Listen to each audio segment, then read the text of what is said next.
This letter comes from our man, Franz Morhart. Here it goes. This is a good one. Last year's Bohemian Rhapsody, the music biopic following Freddie Mercury's rise to stardom and the famed band's personal struggles, was one of 2018's biggest hits on the big screen, earning over $900 million worldwide and Rami Malek an Oscar for his portrayal of the Queen rocker Freddie Mercury. So it should come as no great surprise that producer Graham King is attempting to repeat, if not eclipse, his massive success by striking a deal with the Michael Jackson estate for the King of Pop's life and music rights. Yes, that was just announced, with plans to make a feature film. But can this movie moonwalk into my heart as gracefully as Michael Jackson did during the live broadcast of Motown 25, staring at the screen in awestruck, eye-popping incredulity? If accounts are to be believed when they claim this won't be a sanitized rendering of the most successful solo artist of all time, according to Guinness Book of World Records, I guess because all the people who remember Elvis have dementia or died at the same time as rock and roll, but another poorly put together hit piece focusing on unsubstantiated claims of child sexual abuse and ignorant innuendo, then I have absolutely no interest in seeing it whatsoever and would rather burn in hell for all eternity than subject my poor eyeballs to a single frame of the metaphoric mountainous monument of mankind's excrement mislabeled a movie. Within the first few lines of their moronic musings on the topic, progressive propaganda publication The Mary Sue was already wondering aloud how Michael's troubled history with his own race would be dealt with, an allusion to the persistent false belief that, despite his innumerable proclamations of unabashed black pride, he was so publicly ashamed of his race that he whitened his skin. Never mind that pesky autopsy confirming he had inherited the humiliating disease known as vitiligo. Vitiligo. Let's keep humiliate him for using whitening cream even in death. Vitiligo is a progressive condition. The blotches get bigger and they migrate too. Minutes in a makeup chair becomes hours. It affects your quality of life. That's why dermatologists prescribe creams to even skin tone. Continually shaming Michael Jackson for trusting his doctor the way the previous generation did is contemptible pablum. Michael Jackson was also not a pedophile. He was falsely accused, set up by a media with an obvious bias against him, and presumed guilty by an ignorant and misinformed public. At a 2005 trial, for instance, all of the hours and money the media pumped into covering the trial was a gamble that would pay off only if Michael Jackson went to jail. There were over 2,000 reporters in Santa Barbara, and plans were already in place for insider reports from the jail where he would be housed. When he was acquitted, the media was dumbfounded and quickly left Santa Barbara. They often left the courtroom before the cross-examination, so eager were they to report damning falsehoods that they never bothered to report the truth. The family of the accuser in the trial, the Arvizos, had a track record of accusing people of sexual and physical abuse. The mother, Janet, had made similar charges against her estranged ex-husband. She had also accused guards at a JCPenney store of accosting her in a parking lot, where she said that one guard removed her bra and pinched her nipple 25 times. She testified that her son, Gavin, Jackson's accuser, had to put her breast back into a bra after the assault. Janet Arvizo claimed that Michael Jackson was holding her prisoner at Neverland in order to prevent her from talking to the media. In fact, receipts and security logs proved that she often left the ranch for full-body waxes, manicures, shopping, and dental visits, all on Michael's dime. She also testified that she escaped from Neverland 3 times, only returned again a few days later. Several celebrities had been victims of the Arvizo family before Michael Jackson ever encountered them. They included Chris Tucker and George Lopez. Both testified that the family had pressured them for money and claimed they couldn't afford Gavin's cancer treatments. It was later discovered he had been covered by his father's insurance the entire time. The only reason that Michael had paid out a settlement in the past was because his business associates had advised him to pay to make it go away. They had money invested in Jackson and wanted him to focus on making a return on that investment instead of spending time and money defending himself in court. After months of pressure, he relented finally when his civil case was unconstitutionally set before his criminal trial, and he was unable to persuade a judge to switch the dates. These payments did nothing to stop an independent FBI investigation and was never intended to. That's not how California law works. The investigation of 1993, which saw hundreds of children interviewed looking for a shred of evidence of criminal sexual misconduct, to close, citing no evidence. This decision to pay the civil trial off in 93 in anticipation of a possible criminal trial, despite being the correct call, laid the ground for all future allegations, and Michael called it the worst decision I ever made. The general public is almost wholly ignorant of the actual facts of the case. They just watch a few documentaries filled with slanderous lies without doing real research, and that is enough to call him guilty. Court of law be damned.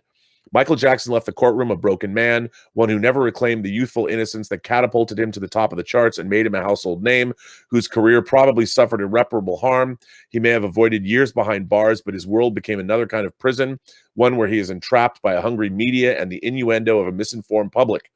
Michael Jackson made a huge impact on the world with his charitable efforts. He received many humanitarian awards and even a world record for his donations of over 300 million in life and 200 million in his name since his passing. Michael Jackson was a supremely kind and gentle man who always did the right thing and put others before himself, even when doing the right thing had disastrous repercussions. Michael Jackson was a man who would ignore Chris Tucker's advice to be careful around that family if it meant doing nothing as a little boy died of cancer. That is the simple truth.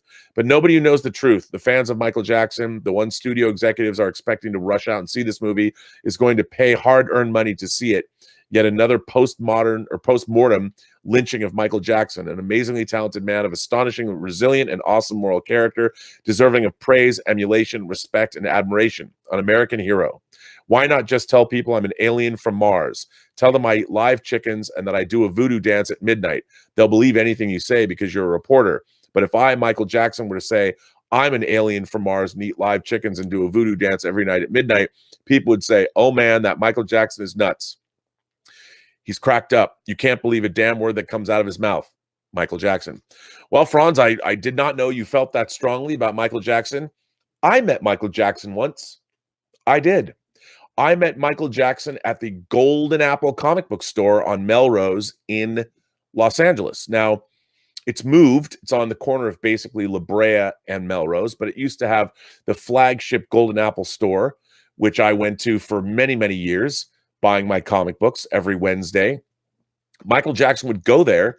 He would show up in a limo. They would close the store, and he would come in and shop. And one day I was in Golden Apple. I was the only one there. And, I knew everybody. I was good friends with everybody that worked there, including Sharon, who was Bill Leibowitz's wife. And Michael Jackson came by, and they let me stay in the store. And I actually exchanged a few words with him. And he was there with kids and their parents. And he bought a lot of stuff. And it was funny because I guess he figured that because I was in the store that I was okay. And he actually asked my opinion of a few statues, and we had conversations about what things I thought were really cool. And he was delightful, and he knew his stuff. I mean, he was a sweaty, I thought he would just come in and just point at things and buy them. And there was a little bit of that, but I did have interaction with him. I did talk to him about stuff, and I for about 10 minutes, and then I had to go, and they stayed in the store. But he was a perfectly affable fellow to me. Of course, how can you base anything? I don't know. I think I don't know. I've always enjoyed Michael Jackson's music. It was interesting for me when Bad came out. I was working in Silver Platters in Seattle, and Silver Platters was at the time the largest optical disc only retailer in the world, meaning all we sold were CDs and laser discs. So Tower Records was bigger, but they sold a bunch of other stuff, but all we sold were optical discs. And it was the first time, it's so funny to think back to this. It was the first time that CDs had pictures on them. They were just printed labels for a while, but then they came out with these picture discs that they charged a premium for. And Michael Jackson's Bad was one of the first picture discs, and along with like George Michael's Faith. And it was a big deal. And I remember, I had to buy Bad the day it came out because it was the first CD, one of the first CD picture discs. But yeah, I mean, obviously you're a passionate Michael Jackson fan, and I appreciate that.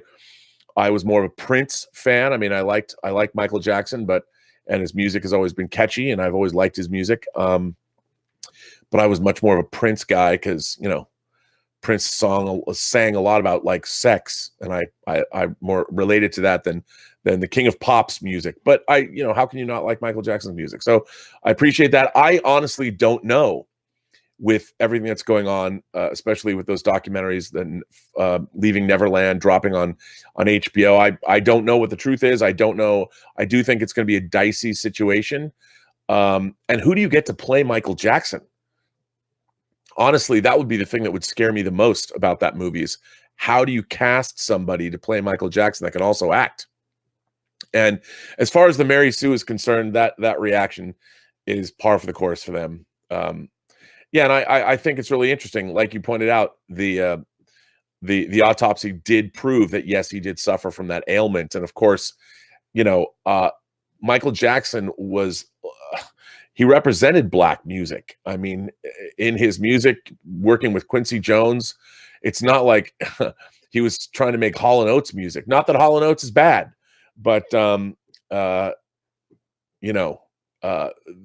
it's so weird to say that he shunned his own people or his own musical legacy. I mean, it's so strange because he made some of the great Black music of all time. So I don't think Michael Jackson was ever somebody who really was turning away from his own race or his own roots. But if the Mary Sue said it, that doesn't surprise me.